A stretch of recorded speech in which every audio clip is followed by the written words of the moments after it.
급하게 돌아가는 정치판을 한눈에 읽어드리는 시간, 윤태곤의 판의제와 전략그룹 더모아의 윤태곤 실장, 어서 오십시오. 네, 안녕하세요.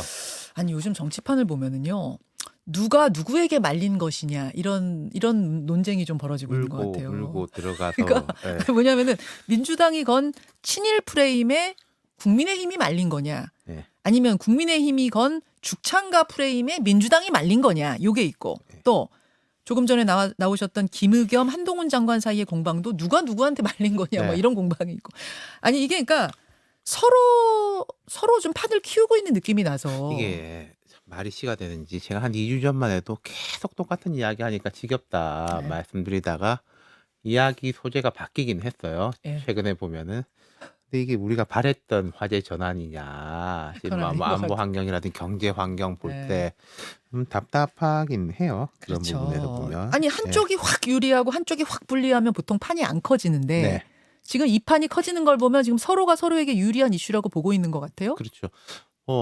코인 문제 같은 경우에는 지금 김의겸 의원 앞에 나와서 말씀하신 거 저도 뒷부분만 좀 들었습니다만은 뭐 요약해 보면 이런 것 같아요. 한동훈 법무부 장관이 무리하게 자기 이제 직권을 벗어나 가지고 수사를 하려고 한다.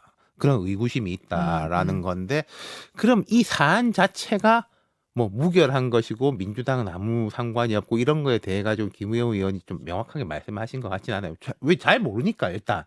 아, 그렇잖아요. 그러니까 뭐 수사해 보신 건 아니니까. 그러니까요. 예. 예. 한동훈에게 건드리려고 한다라는 거고, 한동훈 법무부 장관 쪽에서 무슨 소리냐. 근데 문제 있으면은 증거 그거 내놔라 수사하면 안 이렇게. 되냐. 아니 내가 아니라 수사하면 안 되냐. 검찰이라든지 이쪽에 수사하면 안 되냐. 근데 장관은 하면 안 되잖아. 그렇죠. 장관은 하면 예. 안 되는 거죠. 내가 했다는 증거 있냐. 그리고 그 앞에 보면은 뭐 권도영 씨의 이제 테라라든지 코인과 관련해 가지고는 한국, 그리고 뭐 과거에 이게 북한의 자금 세탁이라든지 이런 쪽 또 경제적인 어떤 뭐 외화벌이용으로 쓰인다라는 거는 미국적 언론에서 많이 나왔던 거긴 해요. 그게 지금 연결되는 거니까 이걸 그 김 의원은 형식적인 문제 쪽으로 따진다면은 그럼 좋아. 내용적인 거 한번 보자. 뭐 이런 식으로 판이 커질 수 있는 거죠. 그렇게 되는 거네요.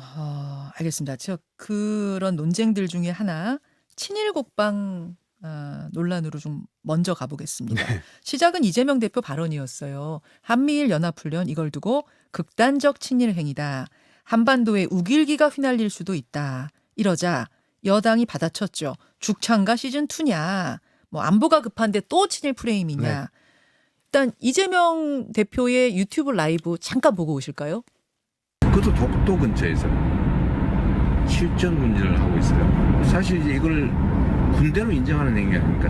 우길기가 다시 한반도에 걸리는 날, 우리는 상상할 수 없지만 그런 일이 실제로 생길 수 있습니다. 네. 여기까지 나왔을 때는 조금 이재명 대표의 비유가 조금 많이 나간 건 아니야? 이런 쪽 의견들이 정치판에선 우세했던 것 같은데. 그렇죠. 상상할 수 없지만은 우길기가 한반도에 걸리는 날이 있을 수 있다. 말이 약간 앞뒤가 안 맞긴 한데, 그러면 이게 일본이 한반도에 이제 뭐 침략을 한다 이런 식으로까지 받아들여지니까 지금 그 이전의 프레임은 북한이 워낙에 지금 많이 쏘고, 그러고 지금 핵심적인 문제가 과거에는 ICBM 같은 걸 발사해가지고 미국 본토를 타격해서 미국이 이제 한반도에 전개되는 걸 막으려고 한다라는 거였다면은 지금 전술핵, 그러니까 한반도라든지 일본이라든지 이까지를 상대로 투사할 수 있는 것들을 개발 뭐 거의 다 완료했다. 작은 규모 핵, 뭐 전술핵. 이런 상황이잖아요. 네. 그 프레임을 이렇게 친일 반일 프레임으로 돌리려고 하는 거 아니냐, 이런 식의 이제 비판들이 많았죠. 자, 지적은 할 수 있지만 그렇게 가는 거, 요건 조금 정쟁으로 가는 거 아니야? 이제 이런 지적이 있는 와중에 정진석 국민의힘 비대위원장의 발언이 터지면서 논란이 다른 국면으로 또 전개가 되기 시작했습니다. 그러니까요. SNS 좀 보여주세요. 정진석 비대위원장이 조선은 왜 망했을까? 일본군의 침략으로 망한 걸까? 조선은 안에서 썩어 문드러졌고 그래서 망했다. 일본은 조선 왕조와 전쟁을 한 적이 없다. 요게 나오니까, 아니 대체 이게 무슨 소리야? 이거 일본이 주장하는 그 식민사관 그거 아니야? 그러면 우리가 잘못한 게, 우리가 잘못해서 지금 이렇게 됐다는 거야? 뭐 이제 이렇게. 여기 이제 내달락인데 보면은 제 생각에 세 번째 것만 이야기를 안 하고 세 개만 썼으면은 보수 정당의 대표로서 음. 민주당 그 대표의 발언에 대해서 비판할 수 있는 뭐 논거로는 충분하다고 생각해요. 근데 이제 세 번째 단락이 문제인 건데 참 한국에서 이제 친일 반일 프레임이라는 게 뭐 아니 내가 말하는 거 들어봐라고 했을 때 보통 말이 아 다르고 어 다른데 뭐라고 친일 반일 반대로 다 가는 경우들이 예, 많은데 아다르고 뭐 탁 어다르죠. 이제 엮인 거죠. 그러니까 정진석 대표가 비대위원장이 말씀하신 거 쭉 보면은 조금 뭐 그런 이야기들이 없었던 것도 아니고 또 이제 그때 이제 우리의 책임론에 대한 것도 있으니까 근데 저거에다가 일본의 침략을 병치시켜서 이야기했으면은 훨씬 이런 부작용이 작았을 건데 그러니까 그 조선 부분은 왕조 내부의 그 당시 문제도 있었지만 그걸 틈탄 일본이 이렇게 잘못했습니다. 이렇게 가야 그렇죠. 되는 이게 건데 말하자면 우리가 흔히 잘못했습니다를 뺀 거예요.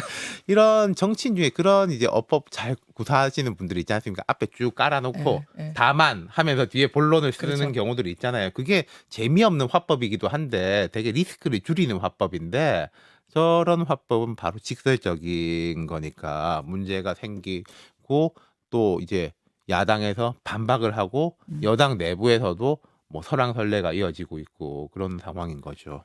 정진석 비대위원장이 어제 저게 논란이 크게 되면서 해명을 내놨거든요. 그 장면도 잠깐 보시죠.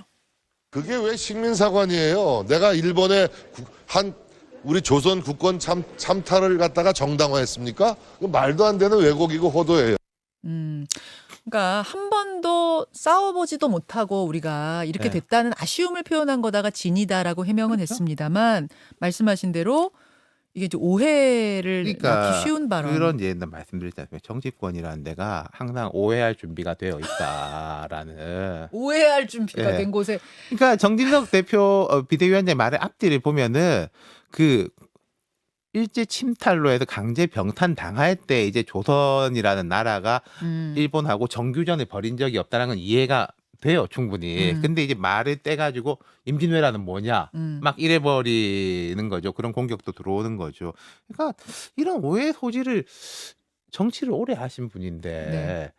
줄 필요가 있었을까 그런 생각이 그러니까요. 들죠. 아니 국민들한테 아니 왜 오해합니까? 내 말을 진위를 보세요. 이렇게 그러니까 호통치면 이제 안 우리가 돼요. 국민들이 그냥 보는 그러니까 대로 이해하는 거예요. 이게 옳냐 그르냐를 떠나가지고 이재명 대표의 말은 명확해요. 거기에 대한 부작용이 있더라도 예. 비판하는 사람도 긍정하는 사람도 무슨 말인지 알겠는데 정진석 비대위원장의 말은 아니 내 말은 들어봐라고 좀 길어지는 그게 아니고 거잖아요. 이제 이렇게 되는 그렇게 거니까. 되는 거죠. 그러니까 정진석 비대위원장 입장에서는 되게 억울할 거예요. 아니 저기는 확신범이고 나는 이렇게 쭉 설명하는 과정인데 동급으로 왜곡됐다. 취급하는 게 같냐라고 하지만은 동급으로 취급당할 빌미를 뭐 준 것도 있으니까. 근데 이게 과연 그렇게 오래 갈까? 왜냐하면 이게 실체 제 말은 이건 네. 말로의 싸움이기 때문에 예. 어떤 뭐 앞에 나왔던 이제 코인 이야기처럼 어떤 실체가 있는 게 아니기 때문에 그렇게 오래 가지는 않을 것 같은데 이런 부분 분명히 있을 것 같습니다. 이런 식으로 되면은 이제 윤석열 정부가 지지율도 높지가 않은데 어쨌든 또 지금 안보 상황에서 한미일 군사 협력, 안보 협력을 전보다 높여가야 될 건 필요한 상황인데 또 궁극적으로 보자면은 이제 강제징용 문제에 대한 이제 해결책도 만들어내야 되는 거잖아요. 그렇죠. 그게 다 쉽지가 않을 거예요. 아 그게 뭐 이러려고 하는 거 아니야? 친일 아니야? 항상 이런 프레임을 에 대해서 위축될 수밖에 없는 건 거죠. 아마 윤석열 정부 입장에서는 안보에 대한 협력이 강화되면 그걸 레버리지 삼아가지고 다른 부분에 대한 것도 좀 진도를 나갈 수 있겠다라고 판단했을 수도 있는데 이건 그러니까 말싸움 자체로 볼 게 아니라 그런 부분에 대한 걸림돌이 될 수도 있다는 거죠. 이 친일 논쟁, 이 공방은 여야 어느 쪽에 유리하게 작용할 거라고 보세요? 지금은 뭐 아까 말씀드린 대로 뭐 양쪽 다에 대한 게 있는 건데 이런 게 있겠죠. 여당 지지층 입장에서는 이재명 대표의 발언에 대해 가지고는 뭐 말도 안 되는 소리다. 근데 정진석 대표 발언에 대해서는 아, 그 무슨 말인지 알겠는데 좀 우리가 여기서 우리라는 건 여권이 계속 항상 말로 뭐가 꼬투리 잡히고 아이 그 해명하다가 더 일 커지고 네. 그런 것들이 반복되는 느낌이 있잖아요. 예, 거기에 예. 대한 답답함을 확 줄 거예요. 그렇죠. 네. 그렇죠. 분명히 해야 될 거는 식민사관에 빠져선 절대로 안 됩니다. 네. 예, 우리가 못나서 뭐 이런 식의 논리가 전형적인 식민사관, 전형적으로 일본이 주장하는 거거든요. 절대 그건 안 된다는 거 말씀드리면서 그나저나 이 논란이 더 크게 된 거는 유승민 전 의원이 발언을 보태면서부터예요. 내부니까 내부 사람이 뭐라고 했냐면 이재명의 덫에 놀아나는 천박한 발언이다. 정진석 위원장 발언을 이렇게 평가를 하면서 얘기가 좀 더 커져 버렸거든요. 제가 요새 유승민 의원 말씀을 보면은 유승민 의원이 되게 합리적이고 개혁적 보수니까 이분도 말을 보면은 그 말 자체에 틀린 말을 별로 하는 분은 아니에요. 근데 요즘 어휘가 좀 점점 올라간다. 자, 이런 거기서 제가 느낌이 질문 들어요. 들어갑니다. 네. 그러니까 사안마다 아주 분명한 자기 목소리를 내고 있는데 내 소신 한번 펼쳐보겠다 뭐 이 정도는 아닐 거 아니에요. 지금 다 이게 목적이 있고 어떤 의도가 있는 거 아니겠습니까? 전당대회 출마합니까? 지금 이 정도면은 하는 거 아닐까요? 그러니까 뭐 어휘가 높아지는 게 윤석열 대통령 비판할 때는 이제 개돼지 뭐 이런 발언 썼었고 정진석 비대위원장 충분히 비판할 수 있죠. 근데 당장 사퇴하라. 음. 뭐 이런 이야기를 했지 않습니까? 예. 이 발언이 사퇴할 정도인지라고 이제 유승민 대표는 보는 것 같은데 거기에 대해서 또 이제 반격이 가는 거죠. 이러니까 당신은 안 된다라고 이제 당 내부에서는 그런 목소리를 높이고 결국 보면은 제 관심사는 예. 이제 유승민 전 대표가 출마할 것이냐 전당대회 네. 그리고 이준석 전 대표하고 그럼 어떤 연대 합작이 있을 것이냐 뭐 한 두 가지 아니겠어요? 그렇죠. 두 가지는 연결되는 것 같아요. 어떻게 할 것 같아요? 나간다면은 뭔가 이제 힘을 받아가지고 해서 나가려는 거겠죠. 그러면 유승민 전 대표는 일단 나가냐 안 나가냐에서 윤태곤 실장 보시기에는 나간다. 그러니까 최종적으로 봐야 알겠습니다만 물론. 현재는 나가려고 하니까 이러고 있는 거죠. 2022년 10월 12일 스코어로는 네. 10월 12일 판까지로 보기에는 나갈 것 같다. 나간다. 네. 나가면 이준석 전 대표가 어떤 식으로든 돕겠는가? 그러니까 손을 잡겠는가 안 잡겠는가? 네. 이건 어때요? 그러니까 그건 이제 뭐 각자의 셈법이 조금 다르겠지만은 이건 명확한 동전의 양면입니다. 자, 이준석 전 대표에 대한 지지층이 예. 있고 지금 유승민 대표도 여론조사 하면은 뭐 많이 앞서 나가지 않습니까? 뭐 예. 역선택이다 어쩌다 이런 말도 있지만은 그 두 사람이 합치면은 파괴력도 있겠죠. 중도 개혁적인 이런 이미지를 더 강화할 수 있는 것이고. 근데 그걸 또 뒤집으면은 이준석 전 대표에 대한 그 반감 같은 게 고스란히 전이 될 수도 있는 거죠. 동전의 양면 같다는 게 그런 그렇죠. 의미군요. 거기다가 이제 유승민 대표도 요즘 발언 수위 앞서 제가 말씀드린 것들처럼 발언 수위 엄청 높이고 있으니까 네. 뭐 거의 이준석 저리 가라로 높이고 있으니까 되게 약간 리스크를 거는 승부다.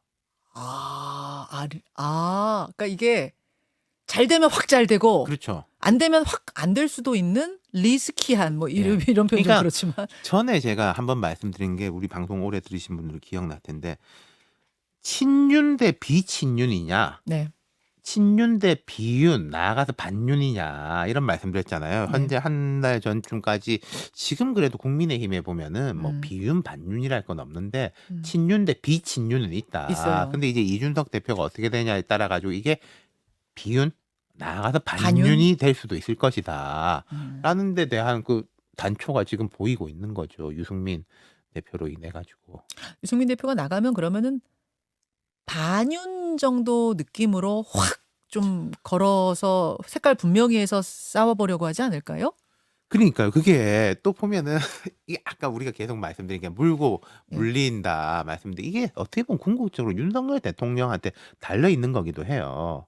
윤 대통령이 지금보다 지지율이 더 낮아지고 뭐 어떻게 저떻게 된다고 하면은 아니 이게 총선이고 뭐고 간에 안 되겠다라고 하면은 뭐 반윤까지가 선명해지고 그렇다면은 유승민 전 대표만큼 반윤에 기수할 사람이 어디 있겠습니까? 근데 윤 대통령이 좀 안정감을 찾고 지지율이 회복되면 그러면 뭐 많이는 못 올라가더라도 어느 정도 회복된다면은 아니 지금 총선 앞이고 대통령 임기 1년도 안 지났는데 무슨 비윤 반윤이 말이 되냐라고 하면은 출마를 제대로 못 하거나 아니면 뭐 호사가들이 이야기하는 신당론이라든지 뭐 이런 쪽까지도 전개될 수가 있는 거죠.